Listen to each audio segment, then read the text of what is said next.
नमस्कार। Down trend चल रहा है, हर कैंडल रेड, सब बेरिश। फिर एक दिन ऐसा आता है जब एक बड़ी ग्रीन कैंडल पिछली पूरी रेड कैंडल को निगल जाती है और ट्रेंड वहीं पलट जाता है। इस पैटर्न का नाम है बुलिश एंगल्फिंग। आज कंप्लीट समझेंगे। एक कैंडल पाथ चला पैर का फडिलियन। बुलिश एंगल्फिंग दो कैंडल का बुलिश रिवर्सल पैटर्न जो डाउन ट्रेंड के एंड पर बनता है और स्ट्रॉन्ग मोमेंटम शिफ्ट दिखाता है। स्ट्रक्चर, साइकोलॉजी, ट्रेड सेटअप और कॉमन मिस्टेक्स सब पेशेंस के साथ कवर करेंगे। बुलिश एंगल्फिंग दो कैंडल्स का पैटर्न है और इसका स्ट्रक्चर सिंपल लेकिन स्ट्रिक्ट है। पहली कैंडल रेड कैंडल होती है और आइडियली छोटी या मीडियम साइज की। ये दिखाती है कि सेलर्स अभी कंट्रोल में है लेकिन उनका मोमेंटम थोड़ा वीक हो रहा है। बॉडी रीजनेबल होनी चाहिए, डोजी जैसी नहीं। दूसरी कैंडल यही पैटर्न की असली जान है।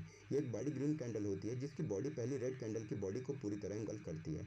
मतलब दूसरी कैंडल का ओपन पहली कैंडल के क्लोज के नीचे हो और दूसरी कैंडल का क्लोज पहली कैंडल के ओपन के ऊपर हो। दोनों बॉडी कवर हो जाएं, बस विक्स की जरूरत नहीं।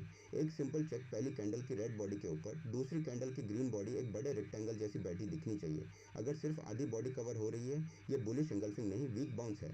पूरा एंगल्फ तभी पैटर्न वैलिड। अब मार्केट की सोच समझो। पहले दिन सेलर्स कंट्रोल में थे, रेड कैंडल बनी, बेरिश सेंटिमेंट जिंदा था। दूसरी दिन ओपन अक्सर थोड़ा नीचे होता है, सेलर्स को लगा आज भी गिरेगा, लेकिन फिर कुछ चेंज हुआ। बायर्स ने एग्रेसिव एंट्री ली, हो सकता है इंस्टीट्यूशनल बाइंग, शॉर्ट कवरिंग या कोई वैल्यू जोन टच हुआ। प्राइस इतनी स्ट्रांगली ऊपर गई कि दिन के एंड तक पूरी पिछली रेड कैंडल को वापस ले लिया। ये सिर्फ एक अप मूव नहीं है, ये एक कंप्लीट सेंटिमेंट फ्लिप है। जो शॉर्ट सेलर्स पिछली कैंडल पर एंटर हुए थे वो सब अंडर वाटर। जो लॉन्ग ट्रेडर्स साइडलाइंस पर थे वो अब फर्मो में आ रहे हैं। यही साइकोलॉजिकल शिफ्ट ट्रेंड रिवर्सल की बुनियाद रखता है। बुलिश एंगल्फिंग हर जगह काम नहीं करता। कॉन्टेक्स्ट सब कुछ डिसाइड करता है। पहला रूल, पैटर्न एक क्लियर डाउन ट्रेंड के बाद आए। साइडवेज मार्केट में ये सिर्फ नॉइज है, ट्रेड मत करो। दूसरा रूल, सपोर्ट जोन के पास बने। Period swing low, demand zone 200 day moving average या राउंड नंबर लेवल, ऐसे जगह पर सिग्नल स्ट्रॉन्गेस्ट होता है। तीसरा रूल, वॉल्यूम कंफर्मेशन। दूसरी ग्रीन कैंडल पर वॉल्यूम एवरेज से क्लियरली ज्यादा होना चाहिए। बड़े एंगल्फिंग कैंडल्स हमेशा बड़े वॉल्यूम के साथ आती हैं, लो वॉल्यूम पर पैटर्न अक्सर फेल। चौथा रूल, तीसरी कैंडल का कॉन्फर्मेशन। अगर तीसरी कैंडल भी ग्रीन बने और दूसरी के हाई के ऊपर क्लोज करे, रिलायबिलिटी और बढ़ जाती है। और एक कंपेक्ट एग्जांपल लेते हैं। मान लो निफ्टी 24,400 से गिरते गिरते 24,000 पर आ गया।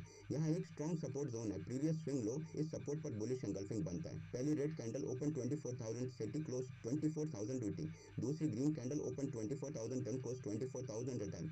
दूसरी कैंडल ने पहली की पूरी बॉडी कवर कर ली, पैटर्न वैलिड। एंट्री दूसरी कैंडल के हाई के थोड़ा ऊपर, मतलब दो छीन बॉडी तक टेंडर पैसे कैंडल को इन रखा दो छीन द सिग्नल लिखा फेल रहती है। अगर दिन फॉर अगर तमुरा गणित के साथ सबसे reliable entry, second candle high break पर एसएल पैटर्न लो के नीचे टारगेट नेक्स्ट रेजिस्टेंस। पहला टारगेट 24,000 करेगा, सन तक 24 तक अच्छा कैटेगरी में रेजिस्टेंस।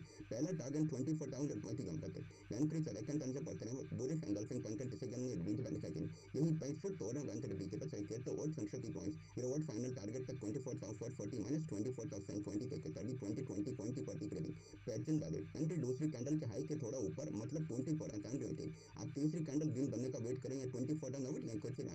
जैसे वॉल्यूम इग्नोर करना। अगर ग्रीन कैंडल लो वॉल्यूम पर बनी है, बायर सीरियस नहीं है, पैटर्न सस्टेन नहीं करेगा दूसरी कोर्ट का चिन्ह, तो समर डीलिंग शायद फनी कैंडल का लोअर कैंडल के पते डायरेक्ट किसरी होने के बाद कंपेयर टू पॉइंट तक होगा कहते हैं। दैट्स द ग्रीन कैंडल को फॉर मैच करते हैं। बुलिश एंगल्फिंग का की पैटर्न से प्रेजेंट कहते हैं। That's the big concept say the constant switch actually can